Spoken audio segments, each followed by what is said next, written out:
So in today's painting, I'm just going to be using a stone. Grab a 1-inch brush or so and some black paint. And then make sure you get your stone good and coated evenly, and make sure that it does dry before you start with your dotting. Now for those of you who have my tools, you can follow along. I will put the proper tool size in the bottom right of your screen. These are the tools that we will need for today's video. And for those of you who do not yet have my tool set, you can find them in my Etsy shop, or if you just want to try out dotting before you jump in and buy anything, you can just use some cotton swabs, no biggie. So for one end, take all the cotton off. Now these, I like to use the cardboard cotton swabs rather than the plastic kind. So you take all the cotton off of one end, so it just leaves you with the stick. And then on the other end, take about half the cotton off and just smear on some white multi-surface paint, kind of flattening out the end and then just kind of smearing the paint down, and then let that dry. So that'll get you two different sizes there.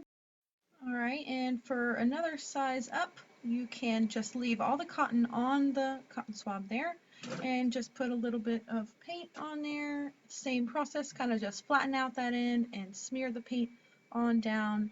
And you're going to want to make sure that those get good and dry before you try to dot with them. But there are 3 sizes right there. And then if you want to get a fresh pencil with a nice flat eraser, that'll give you a larger dot, and then a semi-sharpened end will get you, the smaller dots. And that's pretty much all you'll need for this tutorial. Now here are the paints that I use, and I will list these down below in this video's description. Starting off, if you have my tool set, you will need the green tool or the pencil eraser, and go ahead and just use the white and make your first dot right in the center of your stone. Moving on, this would be a size 2 nail stylus, or just use the sharpened end of a pencil. And go ahead and do a crisscross around that first center dot there. And then you're going to put 2 dots in between each of those 4 dots.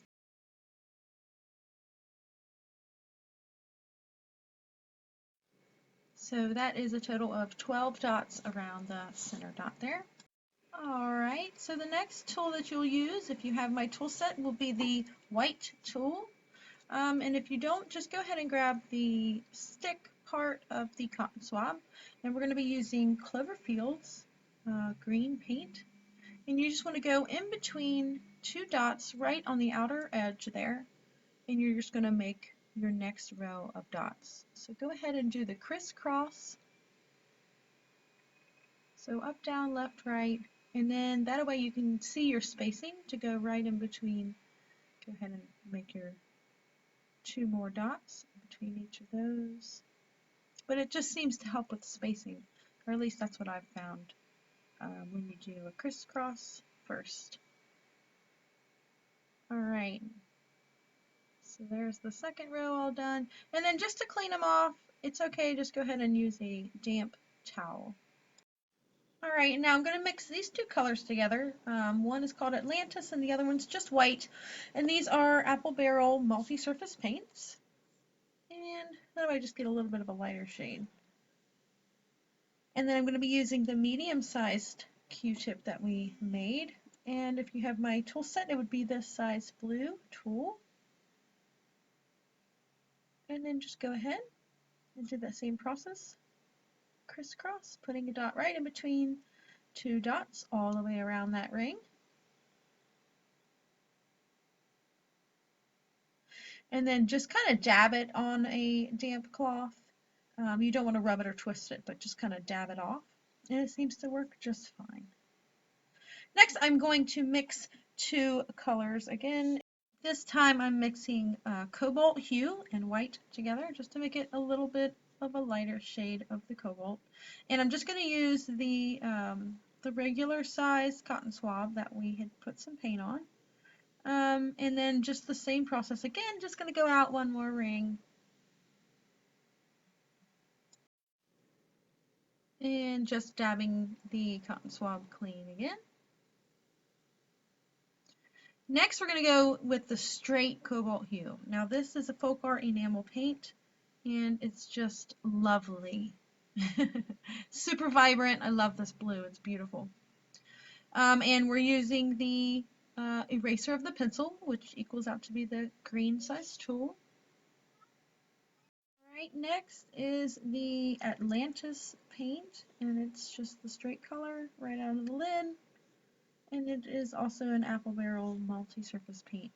Now I'm going to use the tip of the pencil for this one, and what you do is you dip your pencil and then make your first initial dot on the center of the outer edge of the larger dot there, and then you kind of just dot and you hug around the curve of that larger dot, and then you re-dip your tool, and if you have a nail stylus set, it's a very small one, it's about a size 2 is what I would call it. You re-dip your tool, you re-dot that first initial dot, and then you go ahead and hug the dot all the way down until the dots get as far as they can go. You don't have to change the pressure or anything, they just get smaller on their own. The next size is just the cardboard tip of the cotton swab, or my size white tool, and that was with the Cloverfields, just the straight green, just a small dot right in between each of the little bridges. Now we're going back with the pencil tip, and I'm just going to make a small little swipe right next to those green dots we just made, and it's just going to go straight out to the top of the little bridge. And then I go to the opposite side and pull one little swipe out that way as well. So it's as if you're going to make a dot. You just hold the pencil down or hold your tool down and just swipe out a little bit. I made them pretty short because the long ones can get, kind of complicated. Alright, this is a color shift paint, and I think color shift paints are absolutely beautiful. This one is called Green Flash, and I'm going to be using the pencil eraser or the green tool out of my tool set, and we're just going to put a dot right above each of the small green dots all the way around.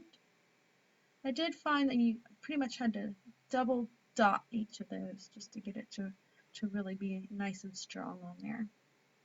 Going back with the Cloverfields, and this would be the size 2 stylus or just the sharpened pencil end. And we're just going to do that same thing that we did earlier with around the blue dots. We're just going to do it around the green dots this time. So just dip, dot the very center outer edge, dot all the way down one side, down to the very base, and then re-dip your tool, re-dot the first initial dot, and then dot around the other side, hugging that dot. Go ahead and do that to each one of those.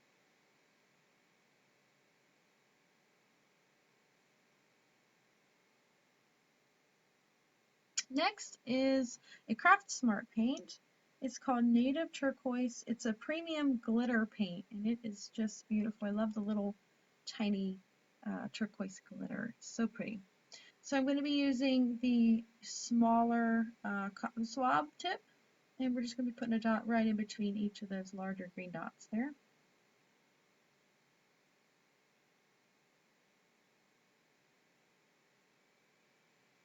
And then I'm going to take the cardboard stick part of it and just going to top dot the first row of the light turquoise dots. Now you do want to make sure that they are good and dry underneath there before you try to top dot, because if not, they can get pretty sloppy. And now this is a folk art metallic paint called Ice Blue.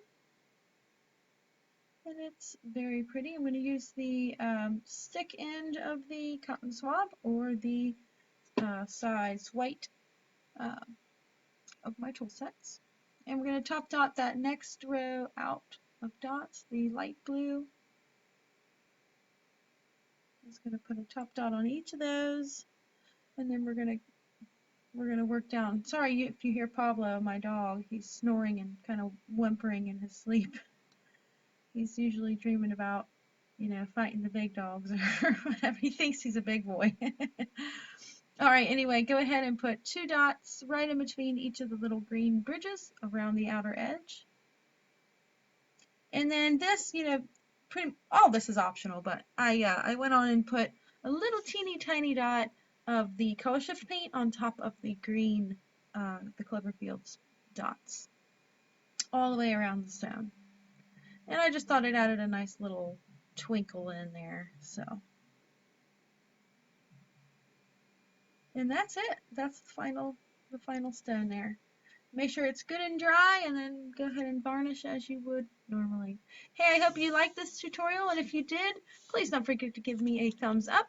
And if you're new to my channel, of course, I would love to have you as a subscriber. See you next time.